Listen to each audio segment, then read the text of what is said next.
Welcome to this journey through one of the most disturbing cases in the history of West Virginia. Before we start, I invite you to leave in the comments where you are watching from and the exact time you are listening to this narration. We are interested in knowing which places and at what times of day or night these documented accounts reach. In the autumn of 1890, the small mining community of Blackwood Hollow, nestled in the remote hollows of McDowell County, West Virginia, became the setting for what local newspapers would later call a most troubling affair. The disappearance of 17 men over 3 years would have remained nothing more than a footnote in the county archives were it not for the discovery of a series of ledgers in 1964 during the demolition of an old boarding house on the eastern edge of town. What those ledgers revealed about brothers Samuel and Elijah Thornton would challenge the very fabric of historical records. So much so that county officials reportedly ordered all documentation sealed until 1999. By that time, the original files had been reported missing from the county archives. What follows is an account pieced together from newspaper clippings, personal correspondence, and interviews with descendants of Blackwood Hollow residents who broke decades of silence. The story of Blackwood Hollow begins, as many Appalachian tales do, with coal. In 1883, surveyors from the Eastern Mining Consortium identified significant coal deposits in the remote valley. Within months, the Blackwood Coal Company was formed with capital investments from Philadelphia and New York industrialists eager to exploit the region's natural resources. The first mine shaft was sunk in the spring of 1884, and by year's end, a rudimentary settlement had formed around the colliery. Company records indicate that by 1886, some 200 men worked the Blackwood seam, extracting high-quality bituminous coal that was transported via a newly constructed spur line connecting to the Norfolk and Western Railway. Blackwood Hollow followed the typical pattern of company towns throughout Appalachia. The company constructed simple frame houses for married workers, while single men were housed in crowded barracks near the mine entrance. A company store operated on a scrip system, effectively binding workers to the operation through perpetual debt. The town's development was haphazard, growing organically along the narrow valley floor, with structures clinging to the steep hillsides. By 1887, Blackwood Hollow boasted a population of nearly 500 people, though census records from the period are notably incomplete, particularly regarding the transient workforce drawn from recent European immigrants. It was into this rapidly expanding industrial settlement that the Thornton brothers arrived in the spring of 1887. Company correspondence preserved in the West Virginia State Archives includes a letter from Samuel Thornton to James Whitaker, superintendent of the Blackwood operation, inquiring about opportunities to establish a private boarding house. Thornton's letter, dated February 12, 1887, emphasized his experience in providing for the needs of working men and his brother's skills as a cook of considerable talent, particularly in making humble ingredients satisfying to laboring folk. Whitaker's response, dated March 3rd, indicates an enthusiastic reception to the proposal, noting that the company was finding it increasingly difficult to properly house the expanding workforce, and that private enterprise of this nature would be most welcome. The Thornton brothers arrived in Blackwood Hollow in April 1887, purchasing a large 2-story structure that had previously served as storage for the Blackwood Coal Company. The building stood approximately 1 mile from the main mine entrance, positioned advantageously between the colliery and the newly constructed railroad spur. According to property records filed with the county clerk, Samuel Thornton, the elder of the two at 36 years of age, listed his previous occupation as a butcher from Pittsburgh, Pennsylvania. His younger brother, Elijah, 32, was documented simply as a cook. With coal production expanding rapidly throughout McDowell County, the opening of a new boarding house to accommodate the influx of single male workers was received with enthusiasm by the mine operators. A detailed description of the property appears in an insurance document filed with the county in May 1887. The structure measured approximately 60 by 40 feet, with the main floor divided into a large dining hall capable of seating 30 men at once, a kitchen, a small office, and private quarters for the proprietors. The upper floor contained 12 rooms of varying sizes, designed to accommodate between 1 and 4 boarders each, with a total capacity of 30 men. Behind the main structure stood a small smokehouse and a root cellar built into the hillside, which Samuel Thornton described in the document as essential to our operation as proper food. Preservation is the cornerstone of our business model. The property's isolated position, set apart from the main settlement and partially screened by a stand of oak and hickory trees, afforded the establishment a degree of privacy unusual in the cramped confines of a mining town. Within weeks, the Thornton boarding house had filled its 12 rooms primarily with immigrant miners, men from Italy, Poland, and Hungary, who spoke limited English and had few connections in the area. Company payroll records indicate that by June 1887, 26 men listed the Thornton establishment as their residence, with their board payments automatically deducted from their wages. The arrangement was typical of mining operations throughout the region. The company facilitated payment directly to the boarding house proprietors, effectively ensuring a steady income for the Thorntons, while further binding the workers to the company through financial obligations. By all accounts, the boarding house quickly established a reputation for 2 things: cleanliness that was unusual for such establishments in mining towns and meals that were remarkably hearty compared to the usual fare offered to transient workers. The reminiscences of Thomas Hatfield, recorded in 1952 as part of a Works Progress Administration oral history project on mining communities, offer one of the few first-hand accounts of the Thornton operation during its early period. Hatfield, who worked as a timekeeper for the Blackwood Company from 1886 to 1892, recalled, "Those foreign fellows at the Thornton place were the envy of many. While most boarding men got salt pork and beans day in and day out, the Thornton brothers served up proper stews and roasts that you could smell cooking all the way down to the company office when the wind was right.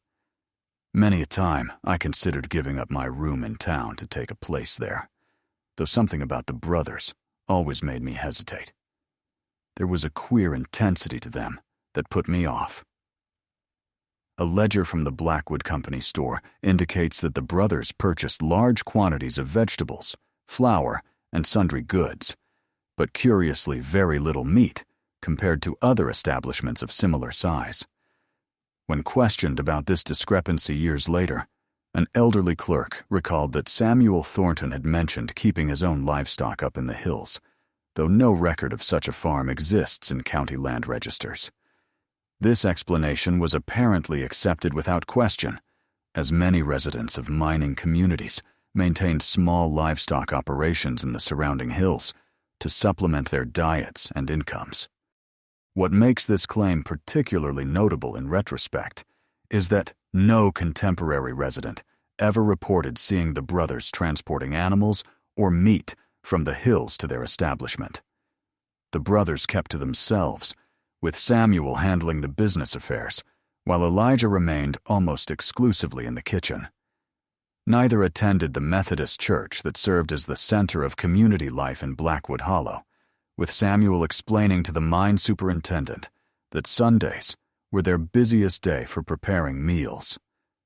This social isolation, while perhaps unusual in the close-knit environment of a mining town, did not apparently arouse suspicion at the time. The transient nature of mining populations, particularly in the boom period of the 1880s, meant that many individuals moved through such communities without fully integrating into local social structures. Samuel Thornton, by all accounts, presented himself as a businessman of some education and refinement.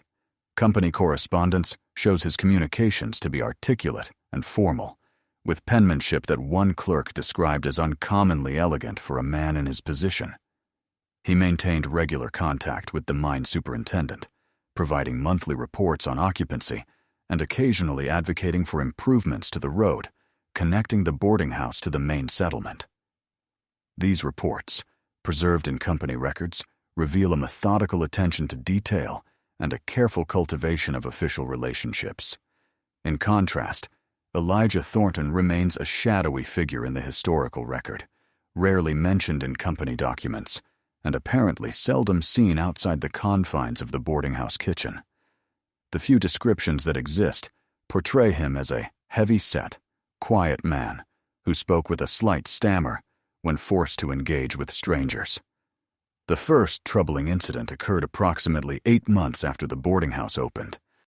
An Italian miner named Giuseppe Fiorelli failed to report for his shift on a Monday morning in December 1887.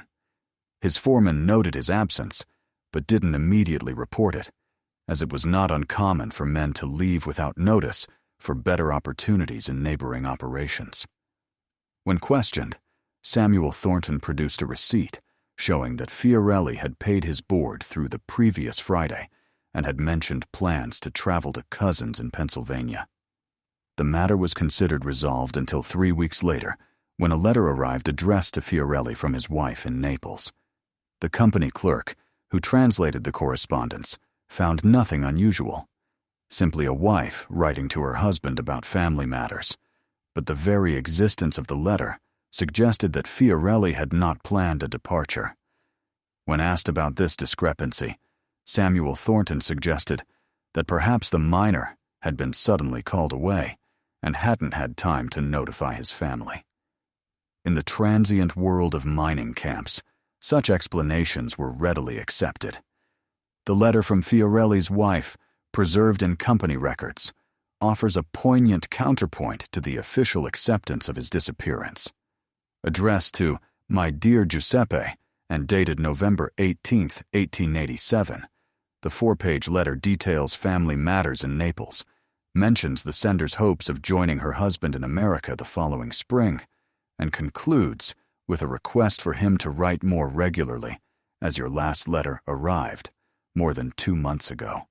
The letter was apparently filed with the company records after attempts to forward it failed, remaining there until the archival examination in the 1960s. No record exists of anyone contacting Fiorelli's family in Italy regarding his disappearance, and company payroll documents simply note his employment as terminated December 4, 1887. The winter of 1887-88 passed without further incident at the Thornton boarding house. Company records indicate stable occupancy with new arrivals quickly filling any vacancies. A notation in the superintendent's log from February 1888 mentions that Mr. S. Thornton reports all rooms occupied with a waiting list of 6 men seeking accommodations, suggesting that the establishment maintained its positive reputation despite the unexplained departure of Fiorelli. The same log entry notes approval for the Thorntons to construct an addition to their smokehouse, with the company agreeing to provide lumber from the company sawmill at a reduced rate, indicating a continued good relationship between the brothers and mine management. The second disappearance occurred in March 1888, when a Polish miner named Stanisław Wojcik failed to appear for 3 consecutive shifts. Like Fiorelli, Wojcik was relatively new to the operation, having arrived in Blackwood Hollow only 4 months earlier. Company records show that he had no family in the area, and, like many immigrant workers, sent the majority of his wages back to relatives in Europe.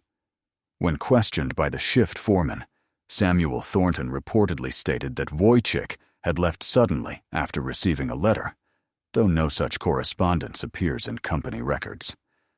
Unlike the Fiorelli case, no subsequent mail arrived for Wojcik, and his disappearance generated less official attention. The mine superintendent's log contains only a brief notation. S. Wojcik, Polish, departed employment without notice, removed from payroll, effective March 18, 1888. What is notable about the Wojcik case in retrospect is a curious entry in the company store ledger dated March 16, 1888, 2 days before his official departure. The entry shows Samuel Thornton purchasing an unusually large quantity of salt, pepper, and herbs along with several yards of cheesecloth. While such purchases might be unremarkable for a boarding house operation, the timing coincides precisely with Wojciech's disappearance. Similar patterns of purchases would later be identified, corresponding with subsequent disappearances, suggesting a regular process that required specific supplies. At the time, however, no connection was made between these mundane transactions and the missing men. Over the next 2 years, similar disappearances occurred with a frequency that, in retrospect, should have aroused suspicion. Company records show that between January 1888 and October 1890, 16 additional men, all boarders at the Thornton establishment, failed to report for work and were subsequently listed as voluntarily terminated. In each case, Samuel Thornton provided similar explanations. The men had moved on to other opportunities, had returned to their homelands, or had simply left without explanation after paying their debts. What made these disappearances particularly unremarkable to mine officials was their spacing, approximately one every 6 to 8 weeks, and the fact that the missing men were almost exclusively those without family connections in the area. Moreover, the coal industry of the era experienced turnover rates exceeding 100% annually. Men disappeared, and new workers arrived with such regularity that individual absences rarely warranted investigation. A pattern emerges when examining the profiles of the men who disappeared. Almost without exception, they were recent immigrants with limited English proficiency and few social connections beyond their immediate workplace. Many were listed in company records as sending remittances to family in Europe, suggesting they had dependents, but no local ties. Their positions in the mine were typically the least desirable, working the low seams or in poorly ventilated sections, where more established workers refused to go. In the hierarchy of the mining operation, these men occupied the lowest rungs, making their disappearances less likely to generate concern among management or co-workers. As one mine foreman reportedly remarked when questioned years later, men came and went so regular in those days, particularly the foreigners, that unless they owed money or left equipment behind, nobody much noticed when they moved on. What prevented anyone from connecting these disappearances was the brothers' careful attention to documentation. Each departed miner had his account settled in the company books, with Samuel Thornton often personally delivering final wage assignments to the company office. Examination of these documents in 1964 would reveal that the signatures authorizing these transfers had all been written by the same hand, despite purporting to represent 17 different individuals. But in 1890, with limited record-keeping practices and overworked company clerks, such details went unnoticed. Indeed, the brothers' establishment continued to thrive, with Samuel even approaching the mine superintendent in September 1890 about expanding their operation to accommodate 4 additional rooms. Throughout this period, the Thornton brothers maintained their isolation from the broader community, though in ways that apparently did not arouse suspicion. Samuel was described by those who dealt with him as unfailingly polite but reserved, conducting necessary business efficiently but rarely engaging in the social discourse that characterized life in the small community. Elijah remained an even more elusive figure, with many in the town reporting they had never seen him at all. The brothers' absence from church services, community gatherings, and even the saloons where most men socialized might have seemed peculiar in another context. But the demanding nature of running a boarding house provided a ready explanation for their reclusiveness. The Thornton establishment itself developed a curious duality in its reputation. On one hand, it was known for exceptional cleanliness and meals of unusual quality. On the other, some miners reported a reluctance to take accommodation there. Despite these advantages, Thomas Hatfield's oral history again provides insight. There was something unwelcoming about the place, though you couldn't put your finger on just what. The rooms were clean, and the food better than what most boarding men got. But fellows who stayed there didn't seem to make friends in town. they kept to themselves, almost like the brothers had them under some spell. Some of the local men started calling it the Quiet House, on account of how little talk or laughter you ever heard coming from it, even with 20 or more men living there. Despite these vague misgivings, the boarding house remained fully occupied throughout its operation. Company records indicate that demand for rooms consistently exceeded availability, with Samuel Thornton maintaining a waiting list of potential boarders. The premium rates charged, approximately 15% higher than other boarding options in the area, did not deter applicants, suggesting that the quality of accommodations and meals outweighed both the cost and any nebulous discomfort associated with the establishment. For the Blackwood Coal Company, the arrangement was ideal, a private enterprise addressing housing needs without requiring company investment, while still maintaining indirect control through the payroll deduction system. By the summer of 1890, the Thornton brothers had operated their boarding house for over 3 years without arousing official suspicion. The disappearance of 17 men during this period had generated no collective concern. Each case was treated as an isolated incident, explained by the transient nature of the mining workforce. The brothers had established themselves as reliable, if somewhat peculiar, members of the business community, with Samuel's regular reports to mine management maintaining a veneer of transparency. Their establishment had expanded slightly, with the addition of a larger smokehouse and storage cellar built into the hillside behind the main structure. Improvements that Samuel explained as necessary to maintain our standards of quality as demand increases. Had it not been for an unseasonably heavy rainfall in late October 1890, the true nature of the Thornton brothers' operation might never have come to light. The downpour, which lasted 3 days, caused significant erosion along the hillside behind the boarding house, where the brothers maintained a small smokehouse and storage cellar.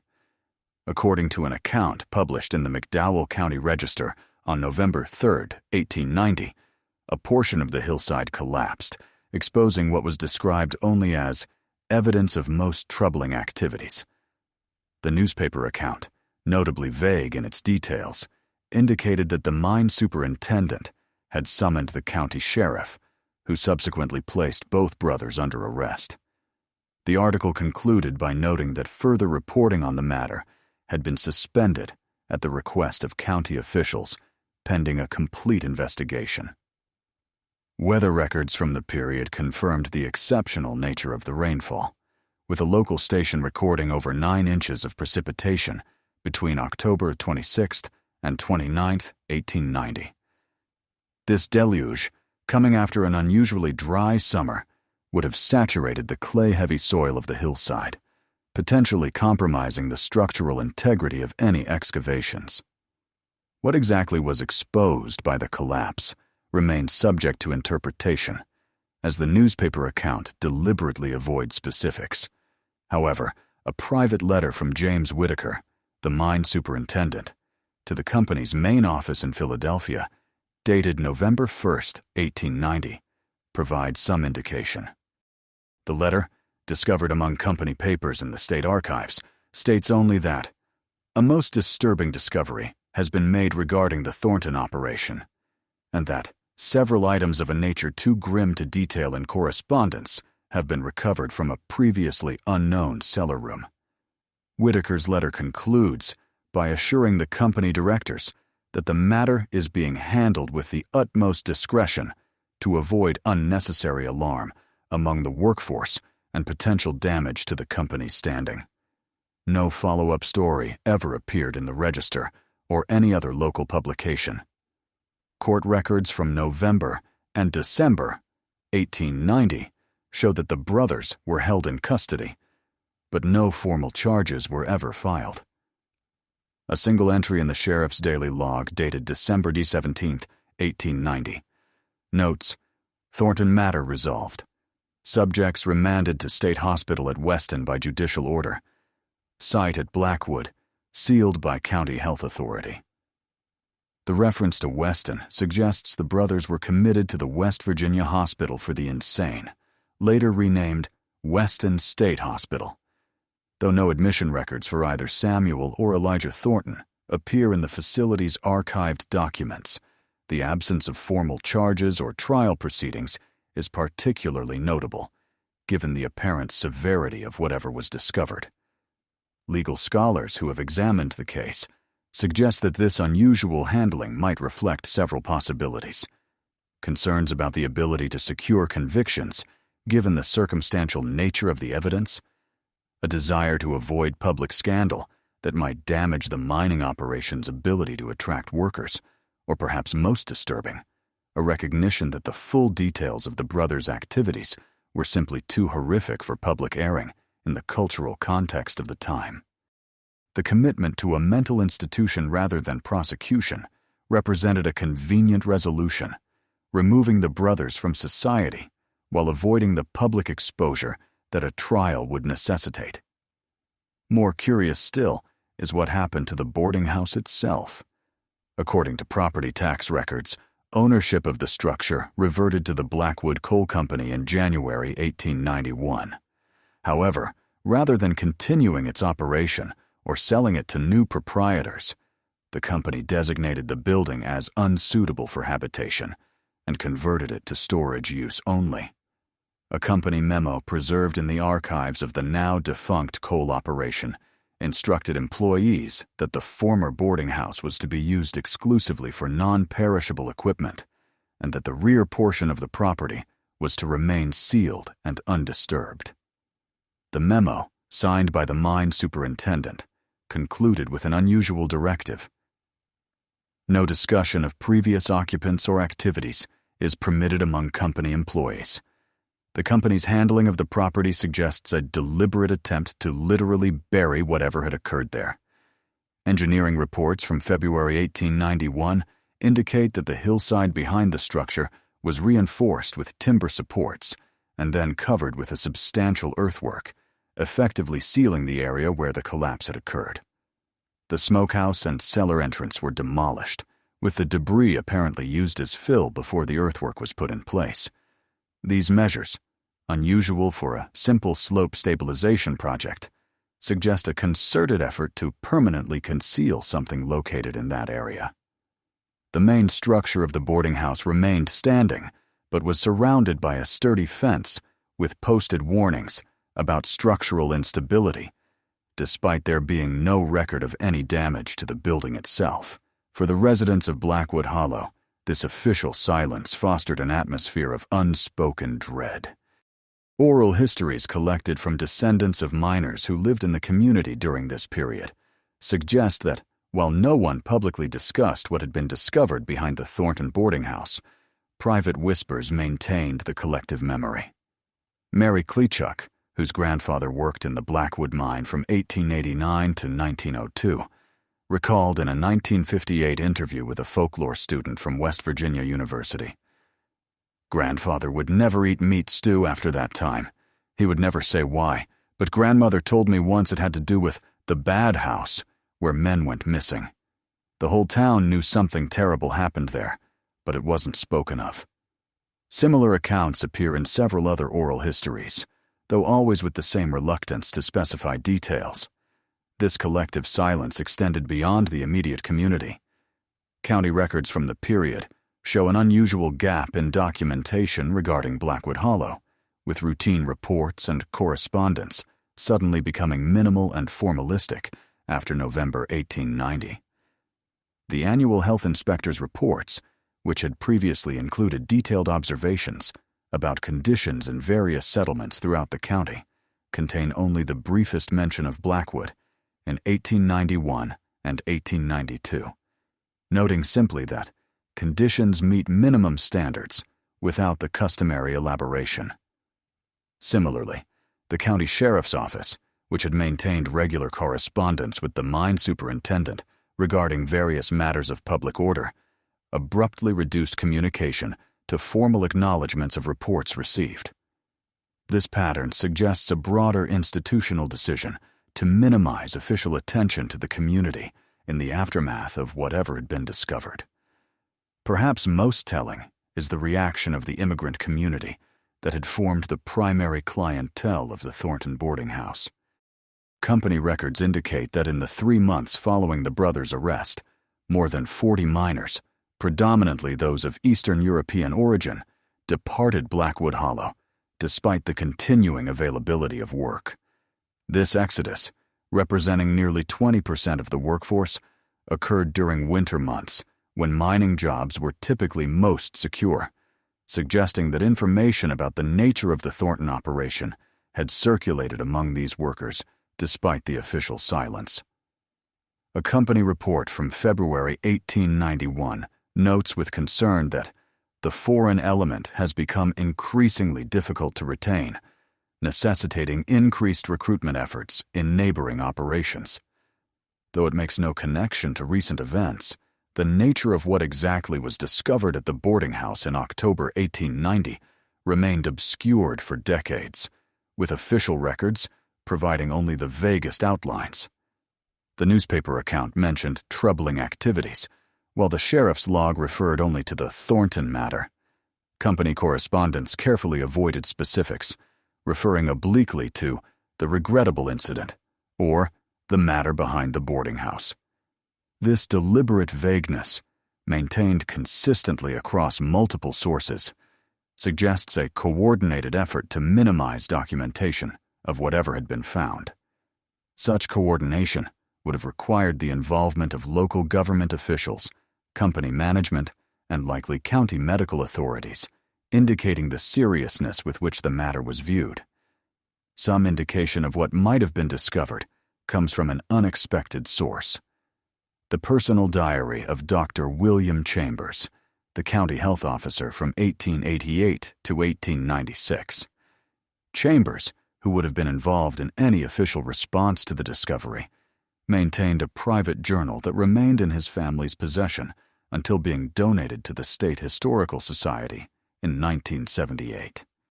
An entry dated November 1990 contains a cryptic but suggestive passage. Called to BH regarding the tea matter. What we found exceeds the bounds of civilized contemplation. Identified remains of at least 3 individuals in various states of preparation.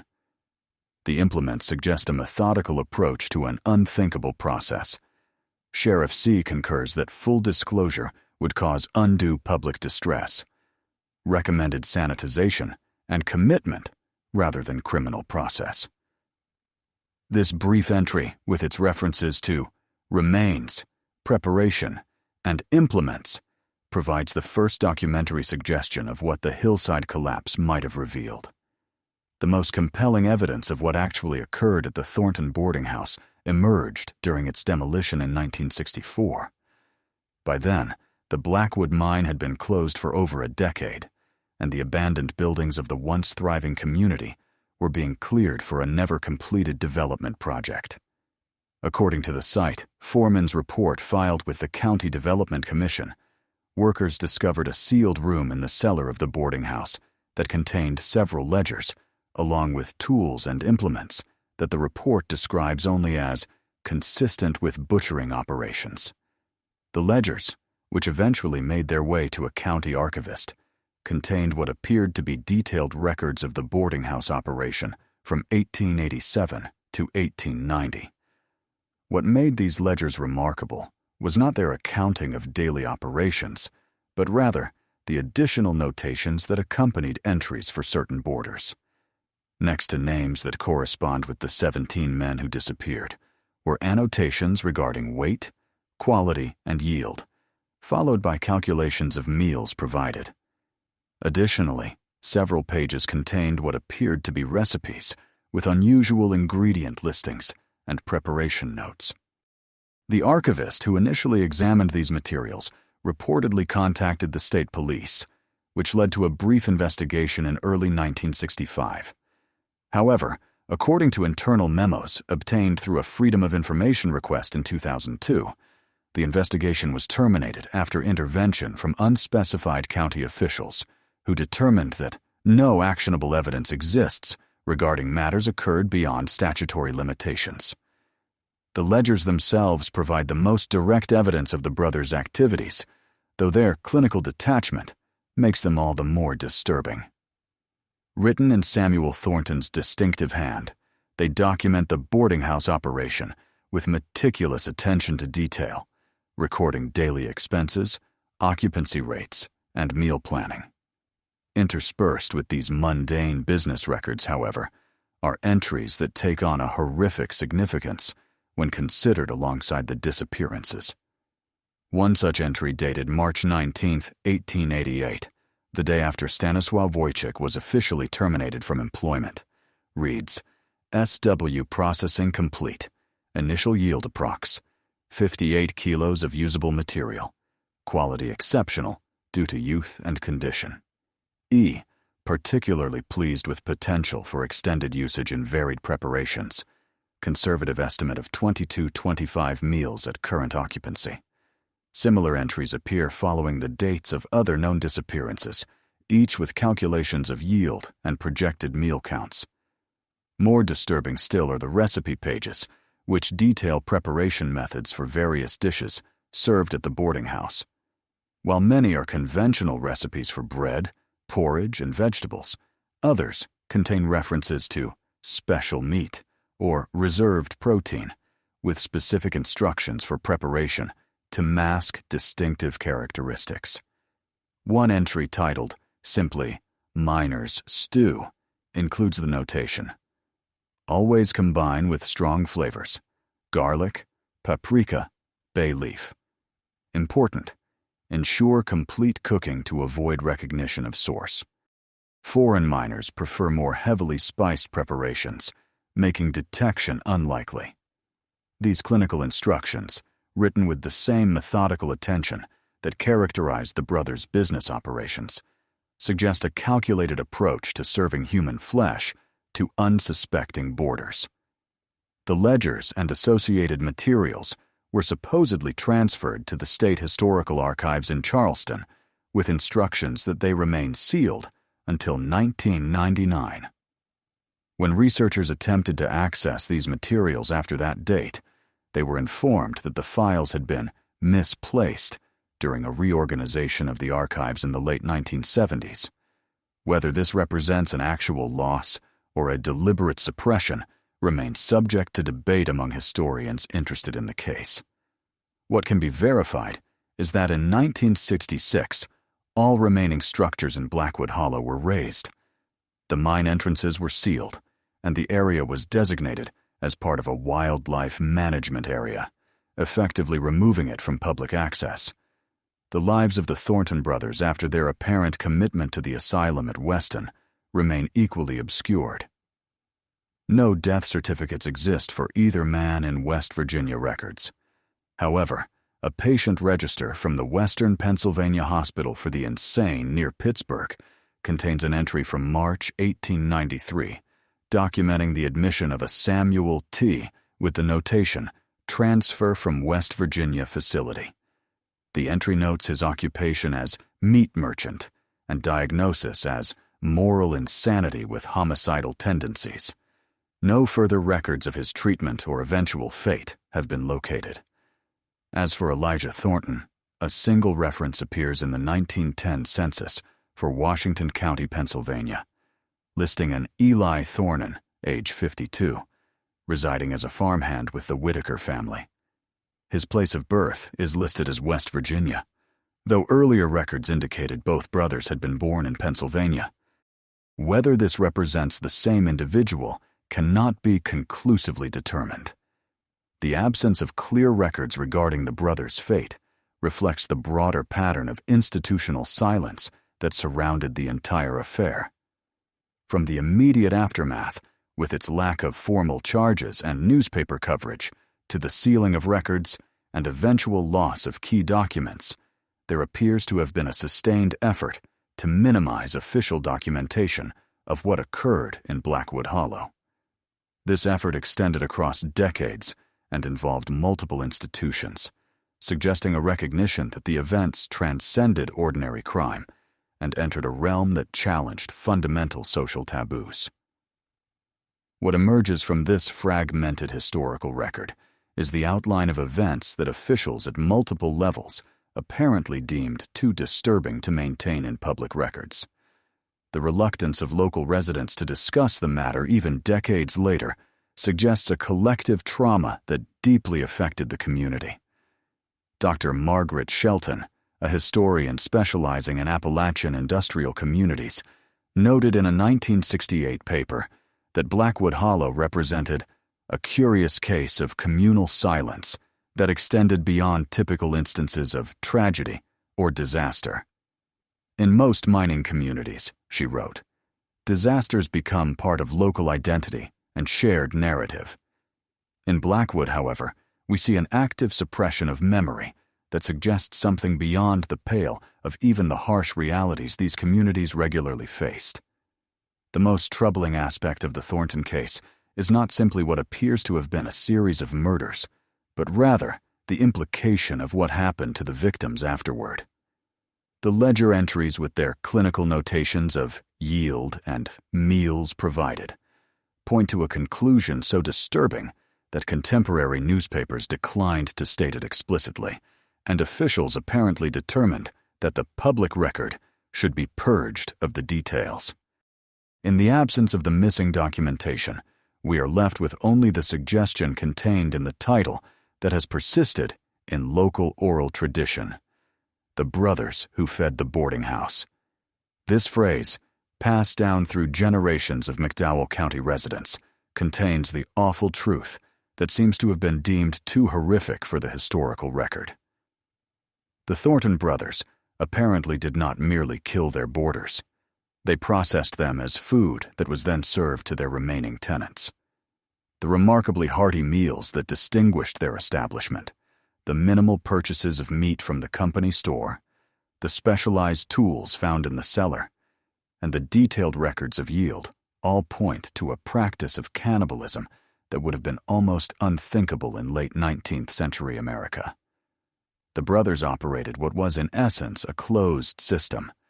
Isolated immigrant workers with few connections disappeared one by one, while their remains, processed as food, were unwittingly consumed by the next wave of boarders.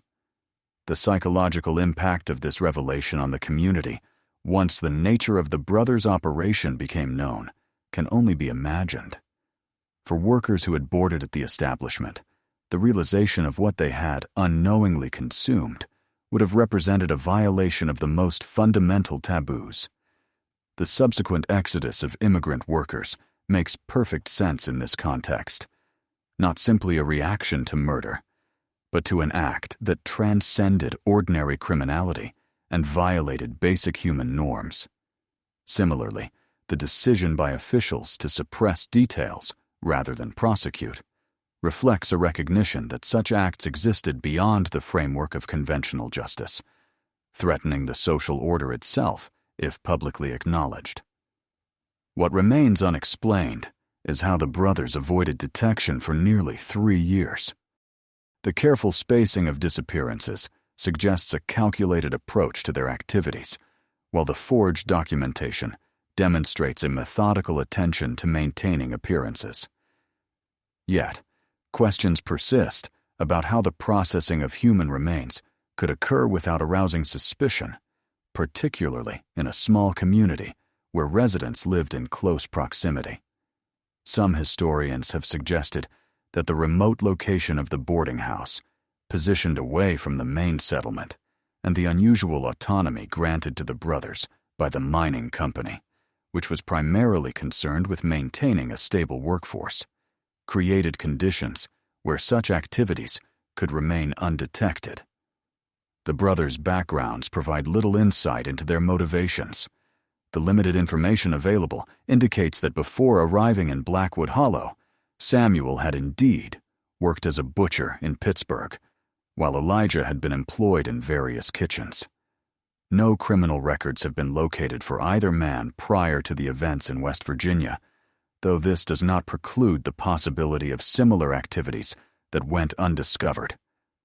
The commitment of both brothers to mental institutions rather than criminal prosecution suggests that authorities viewed their actions as stemming from psychiatric disturbance rather than ordinary criminal intent. though the standards for such determinations in the late 19th century were far from the modern understanding of mental illness. Perhaps the most disturbing legacy of the Thornton case is the institutional response, the apparent decision at multiple levels of authority to essentially erase the event from the historical record. From the abrupt cessation of newspaper coverage to the sealing of the site, from the commitment of the brothers to an asylum rather than prosecution in criminal court, to the eventual loss of the archival materials, there appears to have been a coordinated effort to suppress all documentation of what occurred in Blackwood Hollow. This suggests a recognition that the events transcended ordinary crime and entered a realm of horror that threatened fundamental social norms. The impact on the community extended beyond the immediate aftermath. Mining company records show that Blackwood Hollow experienced difficulty attracting workers throughout 1891 and 1892. Despite the general economic depression that typically made mining jobs more desirable, production declined steadily, with company reports noting increased costs for recruitment and higher than normal turnover rates. By 1893, the workforce had stabilized somewhat, but company correspondence indicates continuing concerns about the persistent negative associations that affected recruitment efforts. The boarding house building itself remained unused except for storage, with a company memo from 1894 rejecting a proposal to renovate it for housing, noting simply that the structure remains unsuitable for habitation due to historical considerations that render it permanently undesirable. In the decades following the Thornton case, Blackwood Hollow gradually disappeared from maps and public memory. The mine closed in 1925 after declining production, and the last residents departed by the early 1940s. Today, the site where the boarding house once stood is covered by secondary forest growth, with only the faint outline of foundations visible to those who know where to look. No historical marker commemorates what occurred there, and local tourism materials make no mention of Blackwood Hollow, beyond noting it as one of many ghost towns of the coal era. The deliberate forgetting seems to have been largely successful. Yet, the story persists, transmitted through generations in fragmentary form, resistant to official erasure. In 1957, folklorist Henry Glassy documented a cautionary tale told to children in several McDowell County communities about the bad brothers who ate miners, though most parents he interviewed claimed ignorance of its historical basis. A ballad titled The Blackwood Hollow Boarding House was recorded by musicologist Alan Lomax in 1959 from an elderly miner who refused to provide his name and insisted that Lomax not publish the lyrics. These cultural echoes suggest that despite institutional efforts to erase the Thornton case, the collective memory retained at least the outline of events too horrific to forget completely. The transmission of the story through folklore rather than official history reflects a common pattern in communities that have experienced events beyond the parameters of normal understanding. When institutional records fail, whether through deliberate suppression or simple neglect, oral tradition often preserves at least the essence of what occurred. The very persistence of the Thornton story, despite its absence from written history, testifies to its impact on the collective consciousness of the region. It became, in effect, the kind of tale that needed to be remembered, even when official channels deemed it better forgotten. What makes the Thornton case particularly notable from a historical perspective is not simply its macabre nature, but rather the extensive institutional effort to remove it from the record.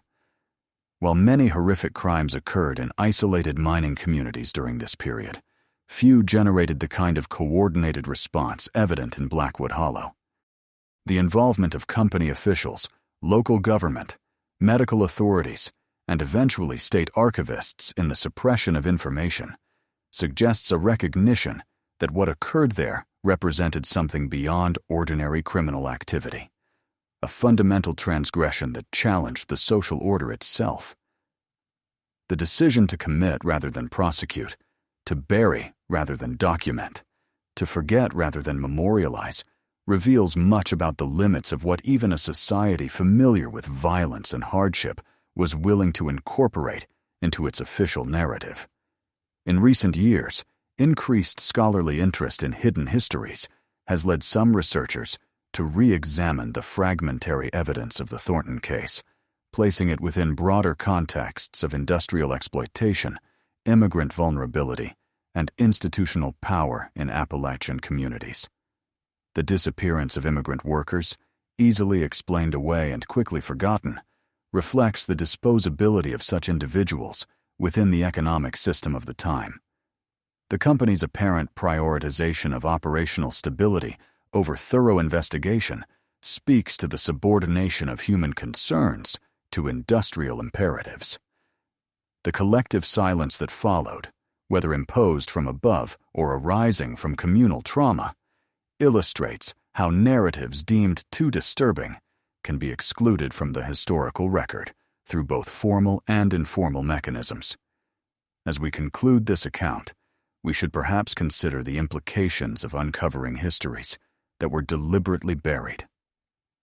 The case of the Thornton brothers represents more than simply a macabre historical curiosity.